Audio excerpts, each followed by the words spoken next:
Bandido. Ang kwento. Mula sa mahiwagang burnay. Mula sa mahiwagang burnay.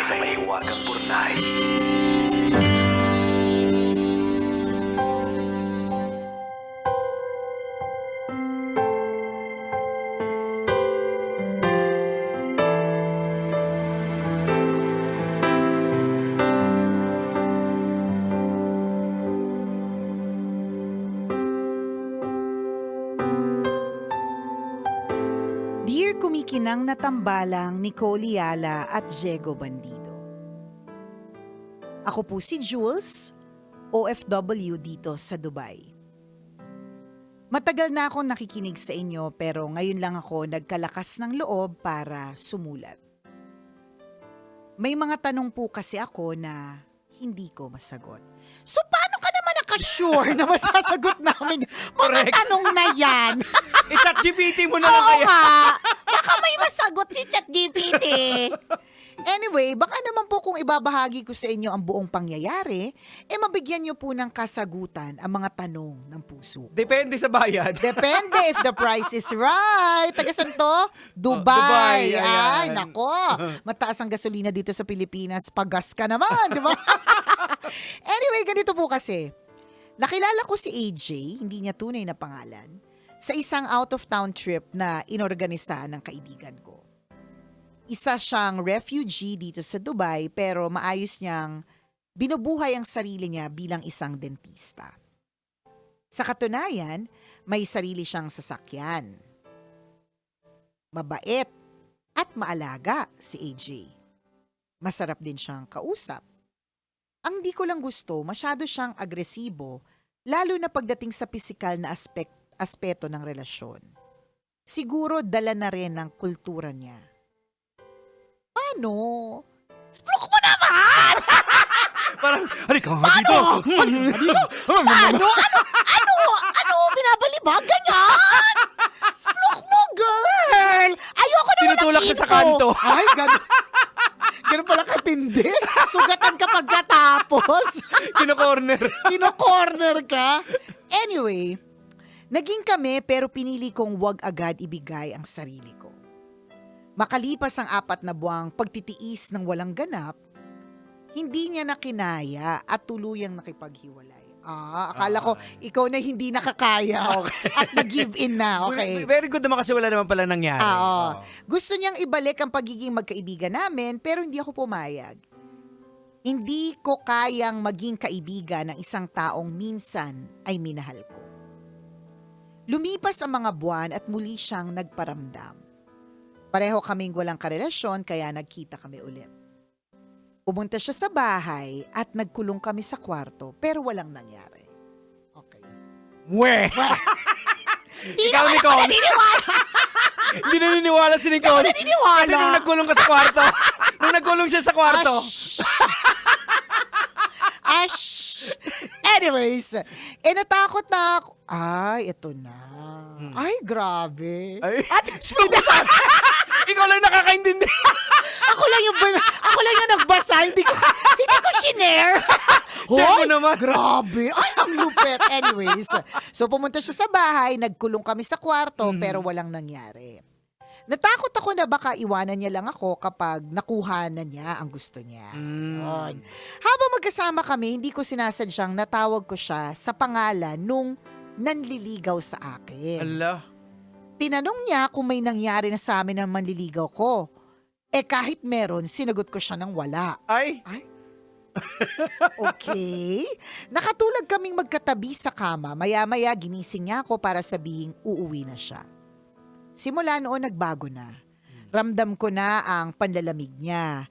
Hindi na din ako nag-effort na kausapin siya. Pero kapag may mga kaibigan akong kailangan ng dentista, nire-refer ko sa kanya. Isang araw may nire-refer akong 2 kaibigan sa klinik niya. Tinanong niya yung friends ko kung sino ang nag-refer. Nang sabihin nila ang pangalan ko, tumahimik daw si AJ at tila pilit na inaalala kung sino ako. Para bang hindi naging kami?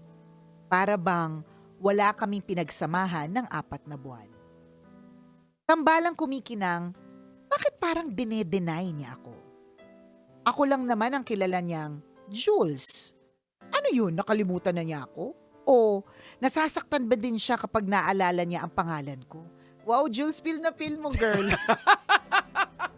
Medyo nakakainis ka sa part na yan. Damo mo, girl, nakakayamot ka ng slide. Hindi ko alam kung anong sagot ang makakapagpagaan sa loob ko, pero gusto ko pa ding marinig ang opinion nyo. Maraming salamat po sa pagbasa ng sulat ko, ang inyong kumikinang na tagapakinig. Jules. Hindi ko alam kung bakit pag tuwing nakakarinig ako ng pangalan, Jules, parang... Naalala ko prank. Paano kasi may office mate po kami, pangalan niya Jules. Tuwing magsasabi siyang gagawa ng content, Oh, tinitingnan ko kung may hidden camera. Kasi may prank lagi. lagi. Anyways, Jules, ikaw naman Jules, una, wag ka muna mag-feeling na ikaw lang ang Jules na kilala niya. Pangalawa, wala ka naman doon sa sitwasyon kung saan nagtanong yung kaibigan, ay si AJ, Si AJ. kung sino nag-refer, tapos hindi daw nag-react na parang wala ka dun eh. Depende yan sa pagkakakwento ng mga kaibigan mo. Oo. Pwede yung mga kaibigan mo ganito, ay parang hindi ka niya kilala or ano. At saka una, ang relationship ng dentista sa kanyang kliyente ay professional. Professional. Alang nga namang sabihin niya na, si Jules, yung naging jowa ko for 4 months pero wala Ayan. nangyari sa amin. Ay, O pwede Alam din nga naman, naman- pwede alam naman nga yung ganun. reaction niya, di ba? Si Jules, okay. okay. Yun lang. Yun lang. Kailangan ba? Yun nga yung sasabihin ko. Parang medyo feeling era ka sa point. Ano gusto mo? Parang, parang ina-up ka ng mga tao. For Oh. what purpose? Hindi ko Yan. masyado mag-gets. Or unless kaya ka affected kasi mahal mo pa din talaga. Ganon. Yun lang. Tingin ko parang validation for yourself. Kaya kasi nga eh. unang-una, hindi mo masisisi si AJ na manlamig din sa'yo. Kasi nga, Oo. sinasabi niya namang mahal ka niya, Type ka niya ulit. type ka niya, Tapos tapos... nabanggit mo yung pangalan ng nanliligaw. Oo. Tapos, eto nga, daw hindi niya alam na ikaw, nagpapaligaw ka pa lang, pero may nangyari na. Oo. Pero sa inyo ni AJ, wala. Hindi naman niya inamin eh. Ay, hindi nga, di ba sabi niya, Sinabi ko wala kahit meron. Yun, di ba? Pero may Oo. nangyari. Oo. Sinabi Pero- niya wala, pero kahit meron. Oo, kahit meron talaga. Kung may Sasabihin mga ko sa'yo, AJ, wala pero meron talaga. Kung may instinct kasi kayong mga babae, kami mga lalaki, meron instinct din. din. Oo. Mararamdaman So din namin yun. Mararamdaman. Siguro nakita niya na si Jules parang medyo nabanlag. Alam mo, parang nung sinabi niya wala nangyari, nabanlag. Di ba? Hindi makatingin diretso. Kaya siguro. Nakakabasa din naman kami. May nangyari na ba sa inyo?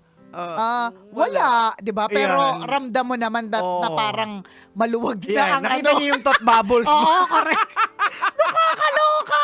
So, ganito lang yan. Una, hindi naman kayo, Jules. Oo, walang naging kayo. Naging sila for 4 months. And Oo, tapos nga. na yun. Tapos na. So, ano pa ba yung ano ba gusto mo? May referral fee? Kasi gusto ko malaman kung ano yung gusto mong what kind of reaction are you expecting Oo. every time AJ will remember you? Anong gusto mo na i-project niya sa world, 'di ba? 4 months pa lang kayo niyan. Paano kung naging 4 years kayo? Siguro, ang tindi mo maging demanding, girl. Kung meron man ako nakikitang maganda sa personalidad mo, hindi ka pumayag pag hindi Yan. ka ready. Yan, hindi ka pumayag. Masyado siyang agresibo. So, 'di ba? Ayaw mo ng ganon. So, ibig sabihin naninindigan ka. Very good ka naman dun sa good part job na ka yon. dun, oo. Baka naman sabihin mo hindi ka namin kinampihan, 'di ba? Gusto mong humingi ng opinion. Pero lang dun sa part na you want na si AJ when he remembers you, he remembers all the butterflies, roses, kisses, and everything. And you want AJ na magsabi sa mga Oo. tao na, si Jules, grabe sa lahat ng mga naging jowa ko, siya yung pinakamabait. 'Di ba? Gusto mo ba ganon? Hindi mo kailangan magkaroon ng magpa-validate sa ex. Validation Promise. ang ano mo, Jules Oo, wag ganun kasi, alam mo Jules, pag kailangan mo ng validation mula sa ibang tao para maging masaya ka o para magkaroon ka ng peace o para magiging kampante ka, hindi mo makukuha Oo. yan. Dapat kasi it should come out naturally. Oo. Na wala kang yung tao yung magsasalita para sa iyo, 'di ba? Hindi yung At hindi pipili- ka nag-i-expect na Correct na may sasabihin sila mabuti sa akin. Overthinker to si Jules Oo. So, ibig sabihin, lahat ng mga nire-refer mo doon, nag-i-expect ka Kaya na nga. makakarinig ka ng Diba? something. Diba ang weird? Ano gusto mo mag-usap sila ng parang pag-usapan kanila habang kinukutkot niya yung pasta? Siyempre hindi, di ba? Ang tanging maririnig mo lang kapag halimbawa, galing ako sa Urban Smiles dyan sa Ayala North Vertis. Ang tanging naririnig ko lang nung kinakabit yung temporary crowns ko ay yung tunog ng Oo. are you okay? Everything Ayan. okay? Ganyan. Ayan. Hindi naman yung doktor napaka-unprofessional na nagtanong na yung ex, di ba, kwento? Tama. Ganun lang kasimple yun, Jules. Kaya nga iniisip ko tuloy, referral fee yung gusto netong si Jules para ma-validate yung kanyang nararamdaman, nakakilala ka Tama diba? naman, totoo naman na sinasabi. Pag dentista talaga, professional yung pinag-uusap. Hindi makikipagchismisan yung... Hindi makikipagchismisan na ay nako, yung laway mo, feeling ko nilawayan na ng iba. Walang ganon. Walang ganon. Kagaya din yung dentista ko, kakachat lang sa akin, si Doc Adi Flores ng Right Care Dental. Ano sabi? Kino-check niya, kamusta na yung ngipin mo? Yun lang, hindi na siya nagtatanong hindi niya nga beyond that. I'm sure, kahit na nabasa niya yung trending news, hindi niya na tinanong kung totoo bang may thyroid cancer si Yun. Nicole Ayala. Walang walang ganung tanong. ganong na personal level. Wala. Kasi nga, ang gusto lang malaman ni Doc ay kung kumusta yung ngipin mo. Kasi yun lang naman ang concern nila, yung ngipin ng pasyente. At kung may pambayad ka. Hindi, sino ba yung nag-represent niya? Kamusta yung ngipin niya? Tama, di ba? May past kami noon. Ako naglilinis ng ngipin. Correct. Masyadong, di ba? Yung kaya nga sabi ko kanina, masyado kang feelingero dun sa part na gusto mo may sabihin si AJ na na-disappoint ka kasi parang hindi ka niya kilala. And so, ikaw na nga din mismo ang nagsabi. Sabi mo kanina, di ba? Ayaw mong maging kaibigan ng isang taong minsan mo nang minahal. Di ganun din ang ginawa niya. Yeah. Di friendship over. Di wala na siyang sasabihin. Or baka, it could be, ito lang, mga ano lang to, na baka si AJ yung para sa'yo yung the one that got away. Pwede, Kaya Totga. you're making ways na mag-reconnect ulit. Baka rinig. Kasi yun naman Kaya ang purpose mo nag-refer Ano ka. ba, pag gusto mo yung tao, gusto mong, kahit yung ex, di ba, kadalasan, ano naman ang sabi ni, nagfi-fish ka. Oo. Gumagawa ka ng parang, nagpapadala ka ng tao. Kaya nga. Diba? Ano ba dati yan? Hindi. Kasi pag ex, wala Tapos na. Pag tapos na. Hindi, naniniwala ako that exes shouldn't be friends. Ayan. Parang same thing lang din That's yan yung... me kung kaibigan yung mga ex, edi wow, di ba? Ako kasi, Ayun. hindi ko pwede maging kaibigan Sino ko yung hindi ex ko. pwede? Kasi, Bakit? kasi, hello, may history kami. Pag nakita ko yung braso niyan, maalala ko yung laki ng braso niya. So, no. So, tapos na yun. So, di ba? Baka ganun lang din si AJ. Parang ano din yan parang kung hindi ka pa makapag-move on dun sa ex mo, yung nag-i-stalk ka sa sa Facebook sa niya. Facebook. Ayan. O kaya gagamit ka pa ng ibang account para tingnan. O baka may gusto ganun mong pa marinig siya. na may sabihin Oo. para sa'yo. Ganyan. Ayan, Pero wala na. Una sa lahat, ikaw din, alam mo, sala ka din, Jules. Sa totoo lang, habang patagal ng patagal, nadidiscover ko talaga yung mga ugali mo. Jules, eto sinabi mo, di ba, babalik tayo sa manliligaw. Isipin mo, nanliligaw pa lang, may nangyari na. Anong klase naman, Jules? Kaya nga. Nakakaloka ka! In fairness naman, ako sinagot ko naman muna, di ba? Di ba, pero yung bang ganyan. So, feeling ko, kung meron mga kailangan gawin na Jules, it's maturity in terms of dealing with loved ones. Ayan, pagdating sa relationship, ano ba talaga ang stand mo? Do you say yes or it's a no? Ano ba talaga Or baka may character ka na gusto mo ikaw yung dominant? Ayan, gano'n. Diba? Ikaw pala yung nambabalibag, hindi naman si AJ. Pwede Kasi, rin, diba? si AJ naging kayo. Pero walang nangyari sa inyo. Pero itong nanliligaw sa'yo, Diba? may nangyari sa inyo. Bakit? Oo. Siguro, ay tama ka. Tingnan mo, alam mo, huwag na natin masyadong patagalin pa yung ganitong usapan kasi masyado na namin nauungkat yung mga hindi mo namang kasalanan, diba? Jules, ito talaga ang problema kapag ka sa amin humingi ng advice. Oo. Hindi ka sure kung kakampihan Correct. ka. Yun ang katotohanan Kasi sa may mga lahat. tao kasi niya na na yung struggle nila yung domination Pag pareho kayong alpha, hindi kayo Ayan, magkakasundo. sa bagay. Kung ikaw ay may alpha na babae ka, gusto mong ikaw yung parang nagli-lead. Hindi talaga Hindi kayo mag-work. magkakasundo. Oo. Kahit gusto mo pa, hindi mag-work. O baka ganun. Baka ganyan ang eksena mo. Pero para lang din sa ikapapanatag ng kalooban mo, ang ex ay tapos na. Ayan. So wag nating Period i-expect na. na may mga magaganda pa silang sasabihin tungkol sa atin. Actually, mas nakakagulat nga kung may maganda pa silang sasabihin Kadalasan hindi maganda na din yung mga nasasabi. Lalo na Tama. kung naghiwalay kayong hindi magkaibigan. 'Di ba? So, You have to move on and move forward. Kasi hanggang kailan ka magre-refer sa kanya? Tama na yung pagre-refer. Wala ka namang referral fee dyan. Kung may referral fee, gets ko.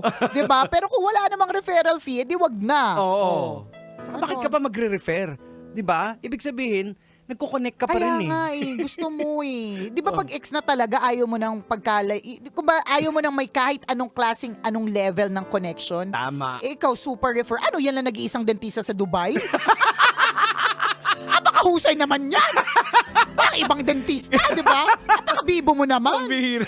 Kaloka ka talaga, Jules, ha? Ay. Oras natin, 1:39. Ako pong kumikinang na ulo, Diego Bandido. At kung kumikinang ina mo, Nicole Yala, kailangan pa bang i-memorize yan? Basic!